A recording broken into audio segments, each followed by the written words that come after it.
You stood on a chair to see the counter while she stretched one chicken into 3 days, boiling the bones twice, skimming the fat into a jar behind the flour. Nobody called it a system. Here are 30 illegal 1950s kitchen hacks black mothers used to save a fortune. Every black kitchen in the 1950s had a coffee can sitting on the back of the stove, and if you grew up in one of those houses, you already know what was inside. Bacon grease, drippings from pork chops, the rendered fat from whatever meat came through that skillet last Tuesday. Your mother never bought cooking oil if she could help it. She poured from that can instead, and the flavor it carried was deeper than anything a bottle from the store could give you. That grease-seasoned green beans, fried eggs in the morning, slicked the bottom of a cornbread pan, and started the roux for Sunday gravy. The can itself was never washed, never emptied completely, just layered week after week with the memory of every meal that came before it. A spoonful of that old grease held the taste of months of cooking in a single drop. The health department would have had something to say about it. Your mother would have had something to say right back. She poured what was left of the milk into a pitcher, then filled the bottle halfway with water and shook it. Nobody talked about it at the table. You drank what was in your glass, and you were grateful, because in a house with 5 or 6 mouths, a single quart had to last until Friday. Some mothers mixed whole milk with powdered milk to stretch it further, a trick carried forward from the Depression years and never abandoned. The powdered stuff came in a government surplus box in some households, and blending it with whatever real milk was left gave it just enough richness to pour over cereal or stir into coffee without complaint. In the 1950s, a quart of milk cost about 25 cents, and when you were feeding a family on a few dollars a week, every quarter mattered. The children never knew the difference. Years later, when they tasted whole milk at a friend's house for the first time, it hit them, thick, sweet, almost heavy. And right behind that taste came the quiet understanding of what their mother had been doing all along. Before she was a dress, she was a sack of white lily flour sitting on the pantry shelf. Black mothers in the 1950s bought their flour by the 25-pound bag, not just for the baking, but for the cotton fabric the bag was made from. Once the flour was gone, the sack was washed, bleached in the sun, and cut into kitchen towels, dish rags, or strips for bandaging a scraped knee. The women who were especially skilled with a needle could turn 2 or 3 sacks into a child's dress, an apron, or a set of curtains for the kitchen window. By the late 1940s, flour companies caught on and started printing patterns on the sacks. Tiny flowers, gingham checks, polka dots, because they knew women were sewing with them. The Smithsonian still keeps a sack dress from the 1950s in its collection. In black households across the South, wearing a flour sack dress to school was not shame. It was proof your mother could make something beautiful out of what most people threw away. You tore a sheet of aluminum foil to cover a dish, and when the food was gone, you did not ball that foil up and throw it in the trash. You wiped it clean, folded it smooth, and set it aside for next time. In some houses, the same piece of foil covered the leftover beans on Monday, wrapped a sandwich on Wednesday, and lined the bottom of the broiler pan on Saturday night. Foil was not cheap in the 1950s. A roll of Reynolds wrap cost more than a loaf of bread, so every sheet was treated like it had a second and third life in it. Some women even ironed their used foil flat between 2 dish towels to get the wrinkles out. Children who brought reused foil to school around their lunches carried a quiet marker of a household that wasted nothing and apologized for even less. The wrinkled, softened foil told a story no grocery receipt ever could. If the grease can keep the food going, the soap pot kept the house clean, and it came from the same source. Once or twice a year, A black mother in the rural South would take the oldest, darkest grease from the kitchen, the stuff too far gone for cooking, and boil it in a large iron pot with lye water she had dripped through hardwood ashes collected from the stove. The mixture bubbled for hours, filling the yard with a sharp animal smell that stung your eyes if you stood too close. When it cooled, it hardened into a rough, yellowish bar that could scrub anything: floors, laundry, dishes, even skin if you were tough enough to take it. This was a practice that stretched back through slavery and further still to West African soap-making traditions, where women rendered shea butter and palm oil into cleaning agents long before any European brand existed. The soap companies did not want you making your own. It cut into their profits. But these women did not care. They had been turning waste into clean long before there was a label on a shelf. Nobody in those kitchens bought paper towels. What they had was yesterday's newspaper, and it did everything. A sheet of newsprint laid under a pile of fried fish soaked up the grease better than anything from a store-bought roll. Crumpled up with a splash of vinegar, it polished the window until you could see clear to the street. Spread flat, it lined the shelves where dishes sat and the drawers where spoons were kept. Folded thick, it became a pad under a hot pot pulled straight off the burner. In some houses, old newspapers were rolled tight and used as kindling to start the fire that heated the kitchen before dawn. The ink left marks on your fingers and sometimes on the fish, but nobody complained. That was just a taste of a house that used everything twice. Even the comics section had a second life, laid flat on the kitchen table so children could cut shapes for school projects while supper cooked behind them. Bread did not go stale in those kitchens. It graduated. A loaf that was too hard to slice for sandwiches became the base for bread pudding, soaked in a custard of eggs, milk, vanilla, and whatever sugar was in the house, then baked until the top went golden and the inside turned soft as a cloud. The crust nobody wanted at lunch became breadcrumbs by supper, rubbed between two hands over a bowl and stored in a jar for coating fried pork chops or topping a casserole.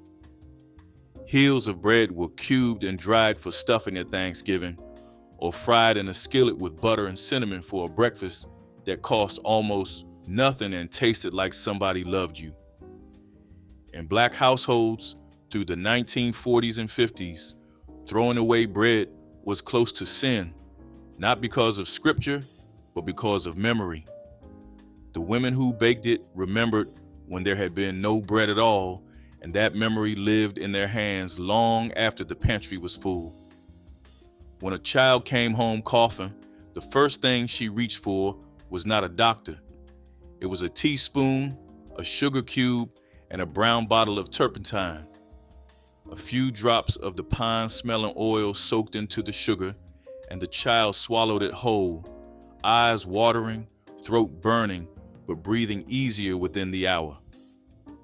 This was standard medicine in black households across the South from the 1930s clear through the 60s, documented in folk medicine studies from Texas to the Appalachian foothills of East Tennessee. The turpentine was distilled from pine resin, and its use as a chest remedy had roots in both African healing traditions and colonial-era frontier medicine. No doctor prescribed it, no pharmacy sold it for that purpose, but the women who administered it had learned from their mothers, who had learned from theirs, and that chain of knowledge was older than any medical license. A pediatrician would have called it dangerous. The children who swallowed it called it Thursday. A single-gallon jug of white vinegar sat under every kitchen sink, and it worked harder than any product on the cleaning aisle. Mixed with water, it cut grease on the stovetop and left the counters smelling sharp and clean. Poured straight, it ate through the calcium buildup inside a kettle. Added to the rinse water, it made glassware shine without a single streak. But vinegar did not stop at cleaning. Mixed with honey and warm water, it was the morning drink for a woman with aching joints, a remedy documented among African American elders in rural communities across the South. A tablespoon in a glass of water settled a sour stomach faster than anything from the drugstore. Splashed into a pot of greens, it balanced the bitterness and deepened the flavor. One bottle, about 15 cents, and it replaced the window cleaner, the antacid, the floor polish, and half the seasonings in the cupboard. The cleaning companies would have gone under if every woman in America figured out what black mothers already knew. If you washed that skillet with soap, you were not welcome back in the kitchen. That was the rule, and everybody who grew up in a black household in the 1950s knew it without being told twice. The cast iron was seasoned. Years of cooking oil and animal fat had built up a slick, dark coating on the surface that worked better than any nonstick pan a factory could produce. You cleaned it with hot water and a stiff brush, maybe a handful of coarse salt to scrub the stuck bits loose, and you dried it on the burner so it would not rust. Then you rubbed it with a thin layer of grease and put it back where it lived, which was right on top of the stove because it never went far. Some of those skillets were 40, 50 years old, passed from mother to daughter like jewelry, except more useful. The seasoning held the flavor of decades, and the women who cooked in them swore the food tasted different in a new pan. They were right. You cannot buy what time builds into iron. The same hands that seasoned that cast iron also pushed seeds into dirt-packed inside old coffee cans and rusted out buckets along the back steps. In cities like Chicago, Detroit, and Philadelphia, where the Great Migration had carried millions of black families north from the 1920s onward, there was no plot of farmland waiting outside the door. So mothers improvised. They grew collard greens in wash tubs, hot peppers in Maxwell House cans on a fire escape railing, herbs in cracked teacups set on the kitchen windowsill where the afternoon sun hit longest. A head of lettuce cost money at the market. A packet of seeds cost almost nothing, and one packet could feed a family through an entire summer if you knew what you were doing. These women did. They had grown up watching their own mothers tend sharecropper gardens in Mississippi and Alabama, and they carried that knowledge north in their hands the same way they carried their recipes, without writing a single word down. She cracked the egg with one hand, dropped the insides into the bowl, and set the shell on the windowsill to dry. By the end of the week, a whole row of empty shells sat bleaching in the sun, and on Saturday morning, she crushed them between her palms and scattered the pieces into the garden beds around her tomato plants. The calcium in the shells fed the soil and kept the blossom and rot from ruining the fruit, a trick that no gardening book in the 1950s thought to put in print because the books were not written by women who grew vegetables in coffee cans behind a rented house. Eggshells also went into the bottom of pots before the soil to help with drainage, and crushed fine, they scrubbed the inside of narrow-necked bottles that a sponge could not reach. Nothing from that egg was wasted, not the white, not the yolk, not the shell, and not the knowledge of the woman who knew exactly what each piece was for. Every scrap of fat that came through that kitchen had a second life waiting. The white fat trimmed from a pork roast was dropped into a pot on the back burner and rendered slow over low heat until it melted into a clear, golden liquid that smelled faintly of Sunday dinner. Strained through cheesecloth and poured into a jar, it became lard, the cooking fat that held together pie crusts, greased biscuit pans, and fried everything from chicken to corn fritters. Beef fat went through the same process and became tallow, harder and waxy, used for frying at higher temperatures. Chicken fat was the softest, saved separately, stirred into rice or spread on bread with a pinch of salt. In the 1940s and 50s, commercial cooking oils were expensive and often unavailable in rural stores that served Black communities. These women did not need a store. They rendered their own from what the animal gave them, and nothing, not a trimming, not a dripping, left that kitchen without being used. Long before the drugstore had anything worth buying, there was castor oil, and every child in a Black household in the 1950s knew the taste. Thick, pale yellow, and so foul that your body fought it on the way down. It was spooned into children every single morning in some houses, and at the first sign of a cold or stomach ache in others. The mothers who gave it believed it cleaned you out, flushed whatever was wrong through your system before it had time to settle. The castor plant had roots in African, Egyptian, and Indian medicine stretching back thousands of years, and its oil had been used on the African continent long before it reached American soil. The children did not care about the history. They cared about the taste and the scramble to chase it with orange juice or a sugar cube before the gagging started. Some mothers held the spoon in one hand and the child's chin in the other. There was no negotiating. You swallowed, you shuddered, and you went to school. The dried husks from last summer's corn were not trash. They were medicine. A handful of corn shucks dropped into a pot of boiling water and steeped until the liquid turned pale gold. That was the tea a Black mother brewed when a child broke out in a rash or ran a fever that would not quit. Corn shuck tea was documented in the Texas Folk Medicine Encyclopedia and in oral histories from African American communities across the Deep South as a remedy for measles, hives, and kidney trouble. The tea was mild, faintly sweet, and easy to drink, which made it one of the few home remedies children did not fight. Some added honey or a squeeze of lemon. Others boiled it stronger and used the cooled liquid to bathe the skin directly, pressing a soaked cloth against the rash until the redness calmed. The shucks cost nothing because they came from the same ears the family had eaten for supper. She never called it folk medicine. She just called it what her mother taught her. A single tea bag did not make 1 cup of tea, it made 3.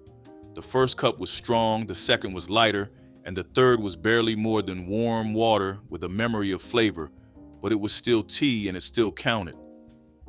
After the third cup, the bag was split open and the wet leaves were scattered in the garden or pressed against a swollen eye to bring down the puffiness, a trick that had nothing to do with beauty and everything to do with making 1 bag do the work of 5.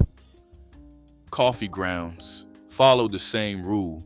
The first pot was real coffee. The second was weaker. The grounds that were left went into the soil around the rose bushes or into a jar under the sink where they absorbed the smell of whatever the kitchen had cooked that week. In a house where a box of tea bags cost $0.25 and had to last a month, nothing was single use, not even the water it was brewed in.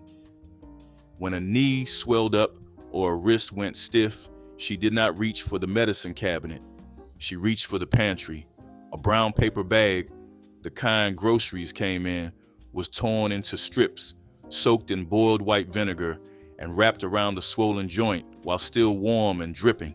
A dry cloth went over the top to hold it in place, and the whole thing stayed on overnight. By morning, the swelling was down. This remedy was documented in a Black folk medicine thesis from East Tennessee State University and appeared in oral histories from communities across Appalachia. The acetic acid in the vinegar acted as an anti-inflammatory when absorbed through the skin, and the paper bag held the compress tight against the body in a way that a loose cloth could not. It looked strange. It smelled sharp, but the woman who wrapped it had learned from someone who learned from someone else, and the swelling always went down. That was all the proof she needed. The first thing that went on a burn in those kitchens was not ice. It was grease, bacon fat, lard, butter, whatever was closest to the stove when the skin hit the hot pan or the boiling water splashed.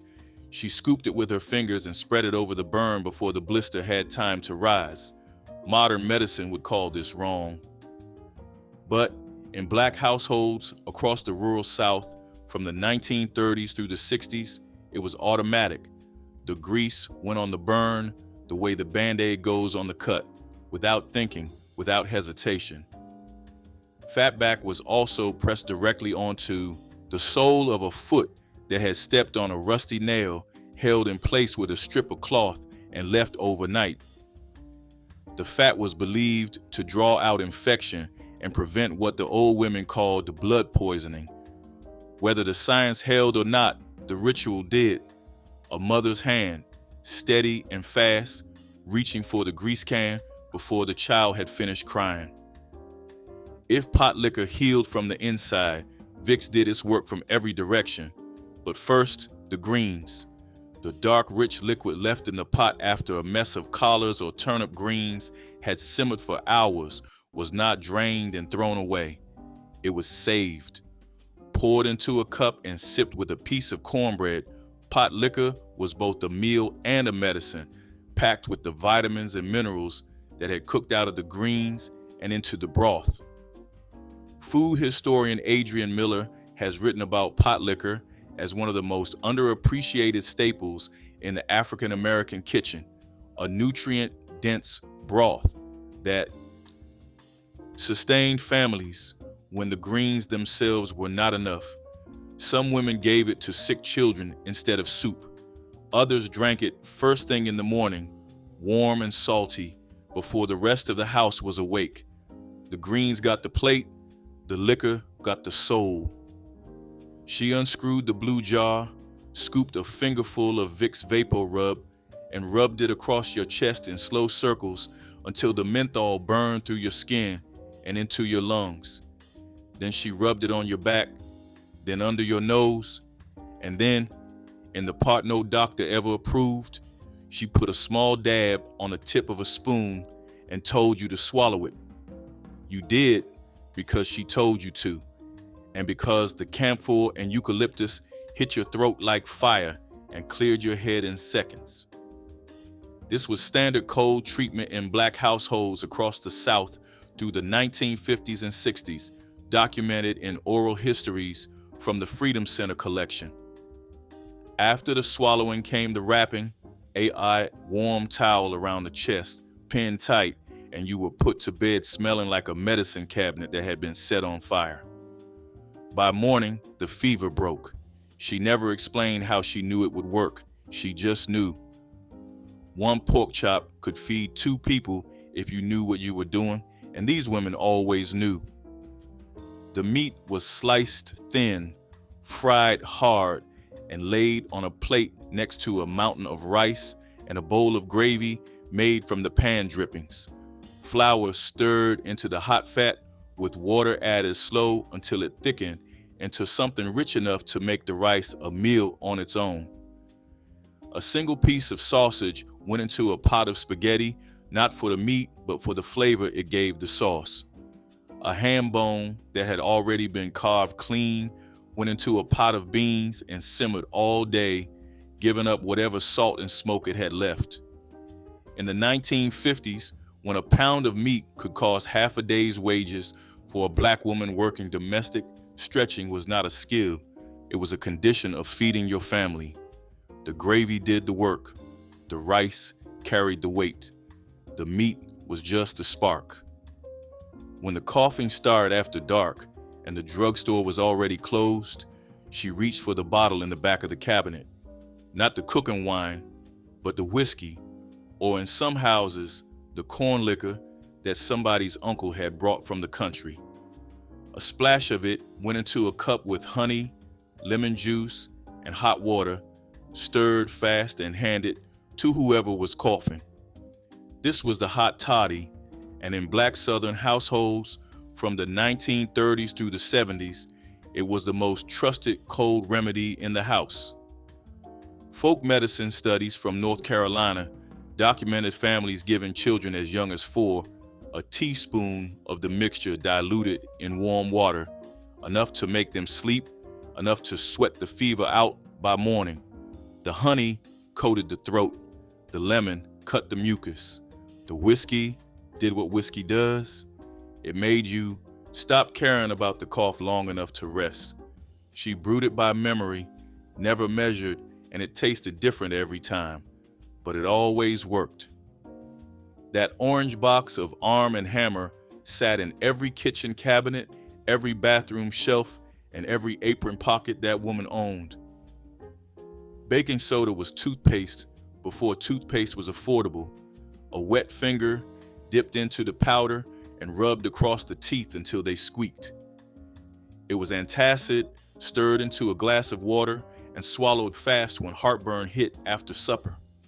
It was deodorant, patted under the arms when the store-bought kind ran out. Mixed into a paste with water, it pulled the itch out of a mosquito bite and the sting out of a bee. Sprinkled on the carpet and swept up. An hour later, it killed whatever smell the dog had left in the front room. Poured down the kitchen, drained with boiling water, it kept the pipes from backing up. One box cost a dime and lasted a month, doing the work of 6 or 7 products that the commercials said you needed. The women in those kitchens did not need a commercial. They already had the box. A child came running in from the yard with blood dripping from a cut on the sole of the foot, and before she even looked at the wound, she opened the wood stove and scraped soot from the inside with her fingers. She pressed the fine black powder directly into the cut, packed it firm, and wrapped the foot with a strip of clean cloth. The bleeding stopped almost immediately. This was standard wound treatment in black households across the rural South, documented in the Oklahoma Folk Medicine Encyclopedia and in Texas folk healing records that describe soot as a coagulant used for generations. The carbon absorbed moisture and helped the blood clot faster than pressure alone. Some women kept a small tin of stove soot in the kitchen for this purpose, the way another household might keep bandages. It looked wrong, dirt on an open wound, but the child stopped bleeding, and by morning the cut was closed and dry. She did not need a medical degree to know what centuries of hands had already proven. When the lights went out, and in the rural South during the 1940s and 50s, they went out often, she did not panic. She already had candles made from the beef tallow she had rendered down the month before. The fat was melted slow in a pot, strained clean, and poured into whatever mold she had. An old tin cup, a glass jar, a hollowed out piece of wood with a cotton string dropped in the center for a wick. The flame was softer than a store-bought candle, a little unsteady, and it threw long shadows across the kitchen walls while she finished cooking supper by its light. The smell was faintly animal, warm and thick, nothing like the paraffin candles in the Sears catalog, but it burned steady and it cost nothing, and in a house where the electric bill was the first thing that got cut when money ran short, that mattered more than fragrance. She made light from what the stove left behind. That was the kind of woman she was. A dress did not die when it tore. It became something else. The good fabric was cut into squares for quilting. The thinner pieces were hemmed into handkerchiefs. The rest, the stained parts, the frayed collars, the elbows worn through, were torn into strips and piled in a basket by the sink where they replaced every paper towel, sponge, and cleaning cloth that the store wanted you to buy. Those rags wiped down counters, dried dishes, polished the good furniture in the front room, and mopped sweat off a forehead over a hot stove. When a rag got too thin to hold together, it was boiled in a pot with lye soap and hung on the line to dry, bleached white by the sun, and ready for another week. A study of black women's domestic life during Jim Crow described this as makeshifting, the constant transformation of worn-out objects into something useful. The woman who cut those rags never bought a sponge. She did not believe in disposable. The water the potatoes boiled in did not go down the drain. It went into tomorrow's soup, starchy, cloudy, and still warm. Potato water thickened the broth without adding flour and gave body to a thin stew that might not have held together on its own. Bean water, the liquid left after a pot of pintos or butter beans had simmered all afternoon, was saved the same way, poured into a jar and stored in the icebox as a base for the next pot of greens or the next batch of cornbread batter, where it added moisture and a faint earthy depth that plain water could not. Even the water from boiled eggs was cooled and poured onto the garden because the calcium that leached from the shells during cooking fed the roots of whatever was growing out back. In those kitchens, water was not a waste product. It was an ingredient that had already started working. Every pot told two stories, the meal it made and the meal it would make next. Nothing left that kitchen without giving everything it had. You could smell that child before you saw him. A small cloth bag hung from a string around his neck, tucked inside his shirt, and the odor that came off it was so sharp and foul that other children kept their distance, which was exactly the point. Inside the bag was Asafetida, a dried resin from a plant related to fennel, ground into a powder that smelled like sulfur mixed with rotting garlic. Black mothers across the South tied these bags around their children's necks every fall to ward off colds, flu, and whatever sickness was passing through the schoolhouse. The practice had roots in West African protective traditions and was documented across the American South from the 19th century into the 1960s. The children hated it. They tucked the bag deeper into their shirts and prayed nobody noticed. But when the class got sick, and they did not, their mothers said nothing. They just tied a fresh bag for the next week. She peeled the onion in the dark, standing at the counter while you burned with fever in the next room. The slices were thick, a quarter inch at least, and she warmed them in a dry skillet until they went soft and translucent, releasing a smell that filled the whole house with something sharp and alive. Then she laid the warm slices across your chest, covered them with a piece of flannel, and pressed her hand flat against you until the heat sank through. You lay still because she told you to, and because the weight of her hand was the only thing that made the fever feel like it might break. Onion poultices were used in Black Southern households for chest colds and any fever that would not respond to tea or rest. The sulfur compounds released by the heated onion were believed to open the lungs and draw congestion through the skin. Whether the science held or not, the ritual did. A mother standing over a sick child in a dark kitchen, doing the only thing she knew to do, and doing it perfectly. The skillet is still here. The wooden spoon with the burn mark on the handle is still in the drawer. The grease can, a different one now, but sitting in the same spot on the same stove, still holds the drippings from last Sunday. But the woman who used them is gone. She left behind a kitchen full of tools and not a single written recipe because she never needed one. She measured with her hands. She timed the biscuits by the smell. She knew the grease was hot enough by the sound it made when the batter hit the pan. Every hack in this list was something she learned by standing next to someone who learned it the same way, by watching, by failing, by doing it again until it was right. These were not tricks. They were a language passed from hand to hand in kitchens that no longer exist, spoken by women whose names never made it into any cookbook. The tools survived, the recipes survived mostly, but the hands that made it all work, those are the part you cannot get back.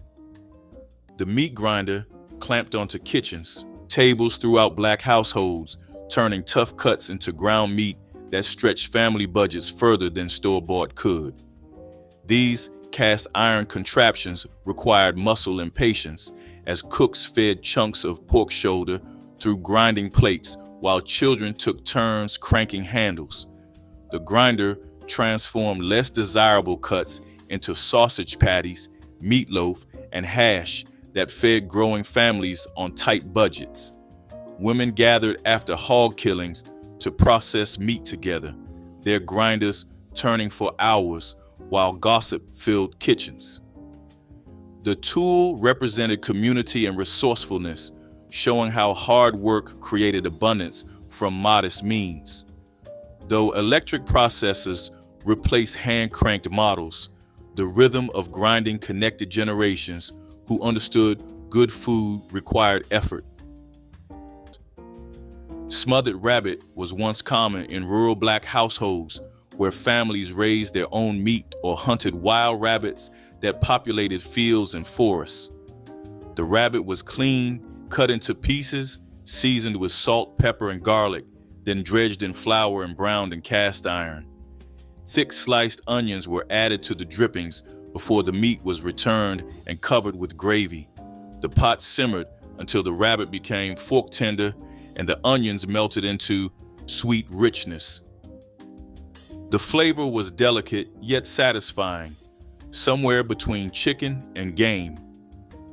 Families passed down knowledge of proper rabbit preparation through generations. Sunday dinners often featured smothered rabbit when company was expected. As fewer families raised livestock and hunting traditions declined, this dish has nearly disappeared from Black kitchens. The coffee grinder mounted on kitchen walls or sat on countertops, its wooden box and metal mechanism producing fresh grounds that filled homes with rich aromas each morning. African American households bought whole beans that stayed fresh longer than pre-ground coffee, making the grinder an essential daily tool. The hand crank mechanism required consistent effort, and the drawer below caught grounds ready for percolators that bubbled throughout morning hours. Children learned to measure beans by eye, grinding just enough for the household pot without wasting precious coffee. The smell of fresh ground beans signaled the start of each day, calling family members to tables for breakfast. Though electric grinders replaced manual models, the morning ritual connected families to slower rhythms where quality mattered more than speed. Souse meat, sometimes called head cheese, was a traditional preparation that transformed pig heads and feet into a savory loaf. The meat simmered for hours with vinegar, onions, and spices until it fell from the bone. The cooking liquid, rich with natural gelatin, was mixed with shredded meat before being poured into molds to set. Once firm, the loaf was sliced thin and served cold with crackers or bread. The flavor was tangy and savory, with a texture both tender and slightly chewy. Black families made souse after hog killings, ensuring nothing went unused. It was practical food that could last weeks in cool cellars before refrigeration became common. Children might have wrinkled their noses, but adults treasured its complexity. Modern squeamishness about offal has pushed souse meat into memory. The flour sifter hung on kitchen walls or sat in pantry corners, its handle worn smooth from countless mornings making biscuits and Sunday cakes. African American cooks in the 1960s understood that sifted flour meant lighter biscuits and airier cakes, cranking those metal contraptions religiously before every batch. The rhythmic squeak of the turning mechanism became familiar kitchen soundtrack, signaling something delicious was coming together. Flour came in large cloth sacks that served double duty as dish towels when emptied, and sifting removed lumps or weevils that might have invaded the supply. Mothers taught daughters the proper technique, showing how many turns produced the finest powder. Though modern cooks rarely bother with sifting, those metal cylinders once stood as essential tools where homemade bread appeared daily. Today, most grocery stores no longer stock hog maw, and the knowledge fades with each passing generation. So, Pickled pig feet sat in glass jars on kitchen counters and corner store shelves throughout Black communities for generations. The feet were cleaned, boiled until tender, then preserved in spiced vinegar brine with bay leaves and peppercorns. Eaten cold from the jar or warmed gently, they provided protein and satisfaction at minimal cost. The gelatinous texture and tangy flavor were acquired tastes passed from parents to children. In many households, pickled pig feet appeared at holidays, served with crackers to soak up the flavorful brine. They represented the philosophy that no part of the animal should go to waste. Elders believed the collagen was good for joints and skin. Corner stores kept jars by the register as affordable snacks for working folks. Today, pickled pig feet jars have largely vanished from stores and homes alike. The lard bucket sat near every 1960s soul food stove, holding rendered pork fat that gave fried chicken its legendary crunch and biscuits their flaky tenderness. These metal containers, often repurposed from store-bought shortening, became kitchen heirlooms passed between generations who understood that nothing fried quite right without pure lard. The fat was rendered at home after hog killings, strained through cheesecloth, and stored where it stayed solid for months. Grandmothers measured by hand, scooping just enough to coat cast iron before laying down catfish or pork chops. The bucket represented self-sufficiency and wisdom about using every part of the animal.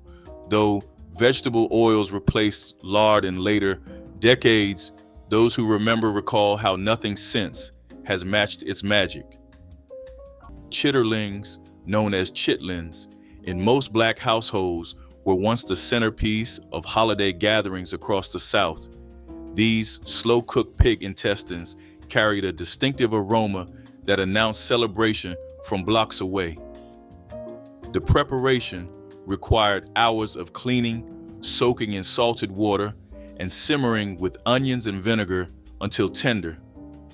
Served hot with splashes of hot sauce and white bread, they represented resourcefulness from times when enslaved families received only discarded parts of the pig.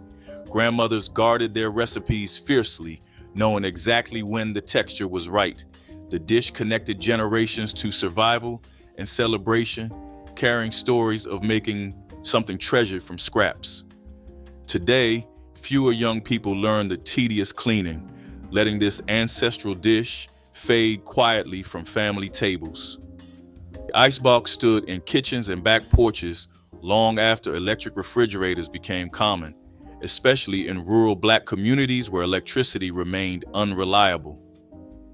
These wooden cabinets lined with zinc held blocks of ice delivered by icemen who knew every family's needs. Children waited for delivery days, hoping to catch ice chips falling from the wagon, while mothers arranged food around the cold blocks. The icebox taught lessons about planning and preservation as families learned which foods belonged in colder spots and how to minimize door openings.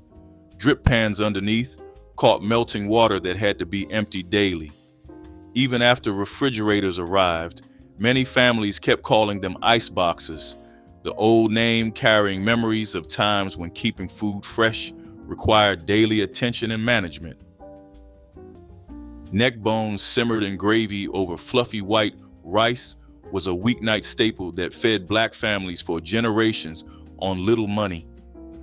The bones were browned in cast iron before being covered with water and slow cooked until fall apart tender. Onions, garlic, and black pepper created a rich gravy that thickened naturally from the collagen released during cooking.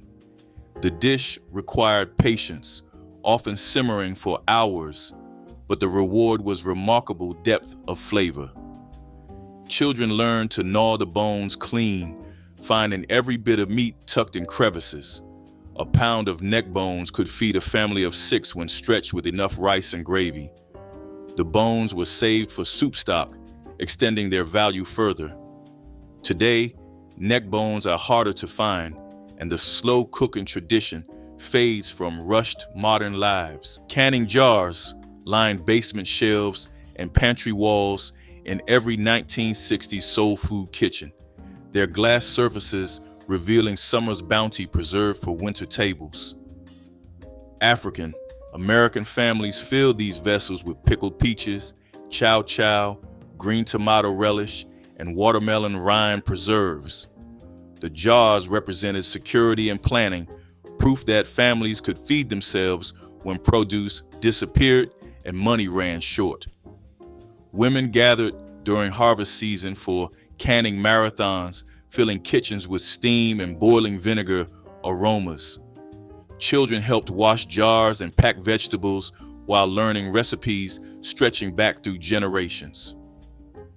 The satisfying pop of sealing lids meant another batch ready to carry families through cold months. Those glass jars stood between families and hunger, contents representing love measured in quarts. Those kitchens went quiet one by one. If any of these hacks lived in your house too, share this and leave a comment below.